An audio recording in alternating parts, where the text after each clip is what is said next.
Prologue. Manaiza. Behind the battlements of the palace that had always been hers, Banu Manaiza I Nahid gazed at her family's city. Bathed in starlight, Daevabad was beautiful. The jagged lines of towers and minarets, domes and pyramids, astonishing from this height, like a jumble of jeweled toys. Beyond the sliver of white beach, the dappled lake shimmered with movement against the black embrace of mountains. She spread her hands on the stone parapet. This was not a view Manaiza had been permitted while a prisoner of the Katanis. Even as a child, her defiance had made them uneasy. The palace magic's public embrace of the young Nahid prodigy and her obvious talent, curbing her life before she was old enough to realize the guards that surrounded her day and night weren't for her protection. The only other time she'd been up here had been as Ghassan's guest, a trip he'd arranged shortly after he became king. Manaiza could still remember how he'd taken her hand as they'd gazed at the city their families had killed each other for, speaking dreamy words about uniting their peoples and putting the past behind them, about how he'd loved her since they were children, and about how sad and helpless he'd felt all those times his father had beaten and terrorized her and her brother. Surely she must have understood that Ghassan had had no choice but to stay silent. In her mind's eye, Manaiza could still see his face that night, the moon shining upon his hopeful expression. They'd been younger. He'd been handsome, charming. What a match, people would have said. Who wouldn't want to be the beloved queen of a powerful Jinn king? And indeed, she'd laced her fingers between his and smiled, for she still wore such an expression in those days. Her eyes locked on the mark of Suleiman's seal, new upon his face. And then she'd closed off his throat. It hadn't lasted. Ghassan had been quicker with the seal than she'd anticipated, and as her powers fell away, so did the pressure on his throat. He'd been enraged, his face red with betrayal and lack of air, and Manaiza remembered thinking that he would hit her, that he'd do worse, that it wouldn't matter if she screamed, for he was king now and no one would cross him. But Ghassan hadn't done that. He hadn't needed to. Manaiza had gone for his heart, and so Ghassan did the same with ruthless effectiveness, having Rustam beaten within a hair of his life as she was forced to watch, breaking her brother's bones, letting them heal, and then doing it again, torturing him until Rustam was a howling mess and Manaiza had fallen to her knees, begging Ghassan for mercy. When he finally granted it, he'd been even angrier at her tears than he'd been at her initial refusal. "I wanted things to be different between us," he'd said accusingly. "You shouldn't have humiliated me." She took in a sharp breath at the memory. He's dead, she reminded herself. Manaiza had stared at Ghassan's bloody corpse, committing the sight to memory, trying to assure herself that her tormentor was truly gone. But she wouldn't have him burned. Not yet. She intended to examine his body further, hoping for clues as to how he'd possessed Suleiman's seal. Manaiza hadn't missed that his heart had been removed, carved from his chest with surgical precision and making it clear who'd done the removing. Part of her was grateful. Despite what she'd told Nahri, Manaiza knew almost nothing about how the seal ring was passed to another. And now, because of Nahri, Manaiza knew the first step after finding them would be to cut out the heart of Nahri's Jinn prince. Manaiza returned her gaze to the city. It was startlingly quiet, adding an eerie facade to the entire experience.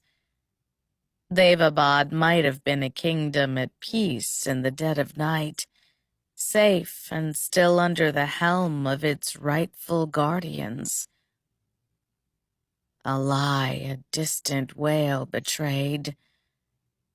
The cries were otherwise fading, the violence of the night giving way to sheer shock and terror. Frightened people, hunted people, didn't scream. They hid, hunkering down with their loved ones in whatever shelter they could find, praying the darkness might pass them by. Everyone in Daevabad knew what happened when cities fell. They were raised on stories of vengeance and their enemies' rapacity. Depending on their roots, they were told hair-raising tales of Zaidi al-Qahtani's violent conquest of Daevabad, Darayavahush-i-Afshin's scourging of Kwaizi, or the innumerable sacks of human cities. No, there wouldn't be screaming. Daevabad's people would be hiding, weeping silently as they clutched their children close. The sudden loss of their magic only one more tragedy this night. They are going to think another Suleiman has come. It was the conclusion any sensible person would arrive at. Had Suleiman's great judgment not started with the stripping of their ancestors' magic? They probably expected to see their lives shattered and their families torn apart as they were forced to toil for another human master, powerless to fight back. Powerless. Manaiza pressed her palms harder against the cold stone, aching to feel the palace's magic, to conjure dancing flames or the shimmer of smoke. It seemed impossible that her abilities were gone, and she could only imagine the injuries piling up in the infirmary, injuries she now couldn't heal. For a woman who'd endured the ripping away of everything she loved, the shy country noble she might have married, the dark-eyed infant whose weight in her arms she'd yearned to feel again, the brother she'd betrayed, her very dignity as she bowed before the Qahtani's year after year. The loss of her abilities was the worst. Her magic was her life, her soul, the power beneath the strength that had enabled her to survive everything else. Perhaps an apt price to pay, then, for using healing magic to kill, a voice whispered in her head. Manaiza pushed it away. Such doubt wouldn't help her or her people right now. Instead, she'd lean on anger, the fury that coursed in her when she watched years of planning be upended by a quick-fingered Shafit girl. Nahri. The defiance in her dark eyes, the slight, almost rueful shrug as she shoved their family's most cherished treasure onto the finger of an unworthy sandfly. I would have given you everything, child.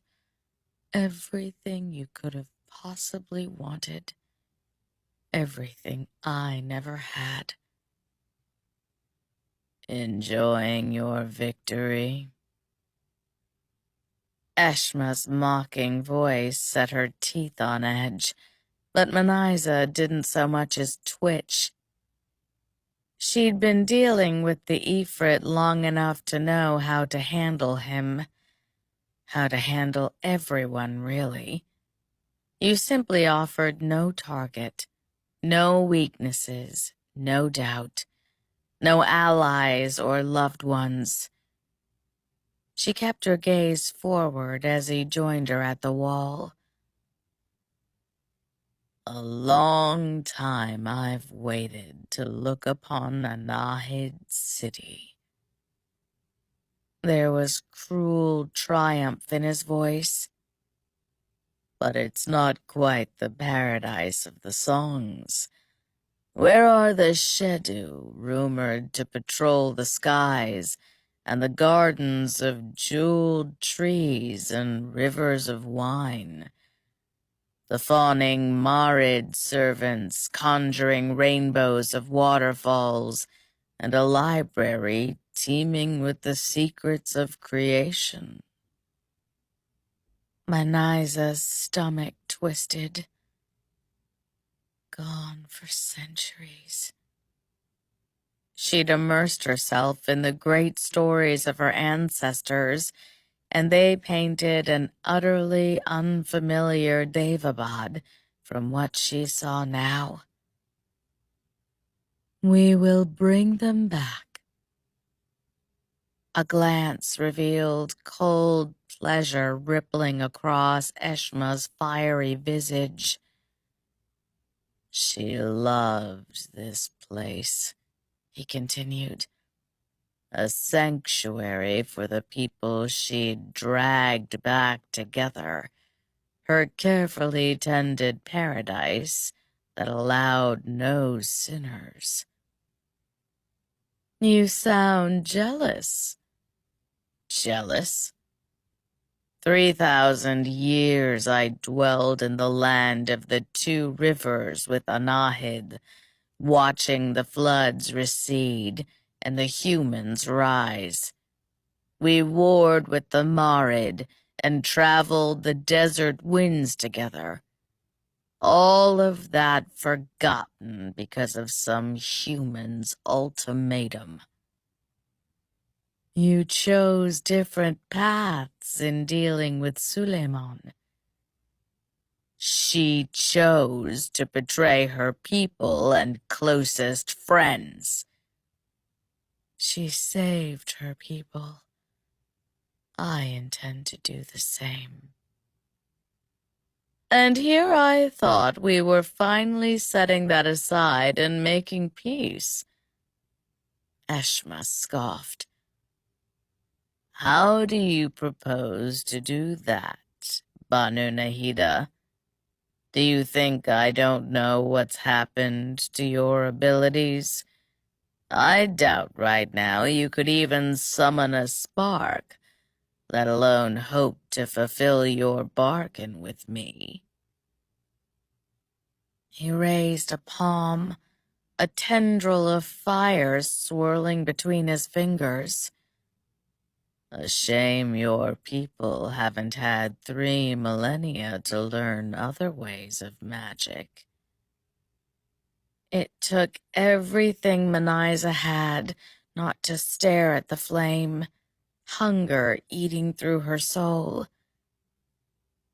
Then how fortunate I have you to teach me. The Ifrit laughed.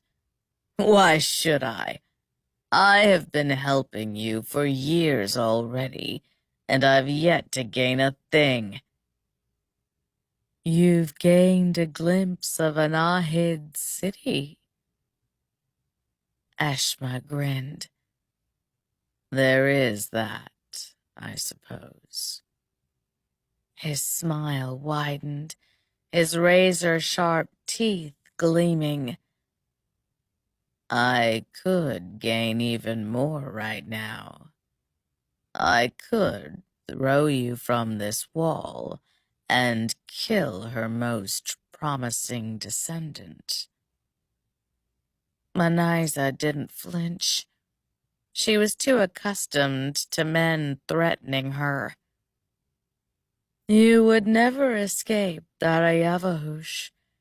He would track down every Ifrit left, torture and slaughter them before your eyes, and then spend a century killing you in the most painful way he could imagine. You would die at the hands of the magic you desire most. That seemed to land, a scowl replacing Eshma's mocking grin. It always did. Manyza knew the Ifrit's weaknesses as well as he knew her secrets. Your Afshin does not deserve such abilities, he snapped. The first Deva freed from Suleiman's curse in thousands of years, and he's an ill-tempered, overly armed fool. You might as well have given such abilities to a rabid dog.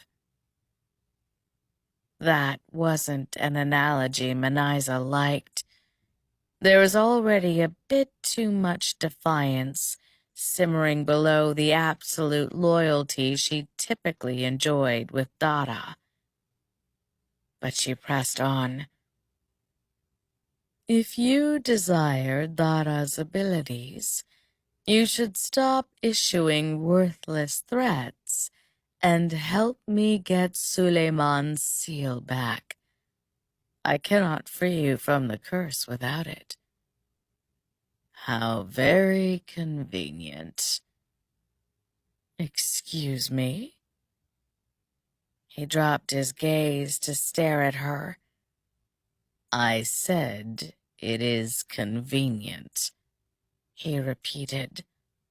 For decades now, I have been at your side, awaiting your help, and you keep coming up with excuses.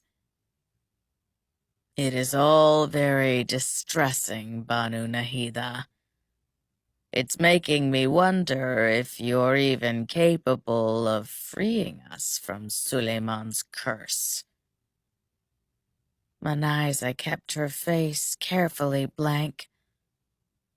You were the one who came to me, she reminded him. I've always made clear that I would need the ring, and I would think you've seen enough to know what I'm capable of. Indeed, I have. Enough that I'm not particularly eager to see you master my kind of magic as well, especially for the mere promise of some future freedom. If you want me to teach you blood magic, I'm going to need something more tangible in return. More tangible. Manyza's stomach knotted. She had already lost so much. The little she had left was precious. What do you want?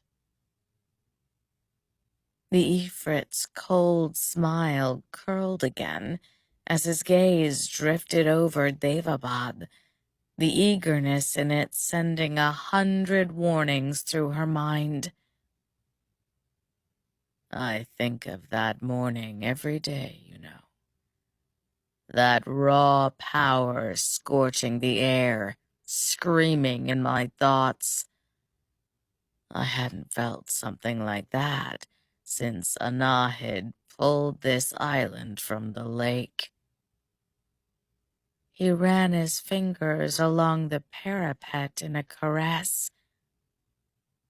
There's nothing quite like Nahid magic, is there? Nahid hands raised this city and have brought back untold masses from the brink of death. A mere drop of their blood is enough to kill an Ifrit. A Nahid life, well, imagine all the things that could do. Eshma twisted the knife deeper. The things it already has done. Now Manaiza did flinch. How quickly it all came back.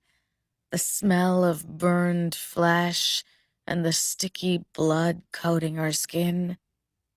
The twinkling city seemed to disappear, replaced by a scorched plain and smoky sky. The dull color reflected in her brother's vacant, unseeing eyes. Rustam had died with an expression of faint shock on his face, and seeing that had broken what was left of Manaiza's heart, reminding her of the little boy he'd once been.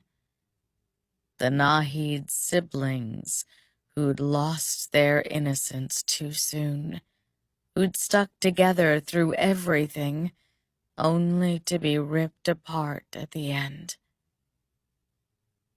Speak plainly. I want your daughter. Eshma was brusque now, any coyness gone. And since she's proven herself a traitor, you need her gone. A traitor? How simple it was for the Ifrit to declare such a thing. He hadn't seen a trembling young woman in a torn, bloody dress. He hadn't stared into frightened, achingly familiar eyes. She betrayed you. Indeed, Nahri had done worse, tricking her with a sleight of hand more appropriate for a low-born Shafi thief than a Nahid healer. But Manaiza could have forgiven that, would have forgiven that, had Nahri taken the ring for herself.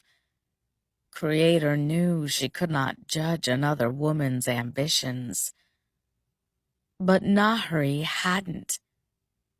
No, she'd given it to, of all people, a Katani.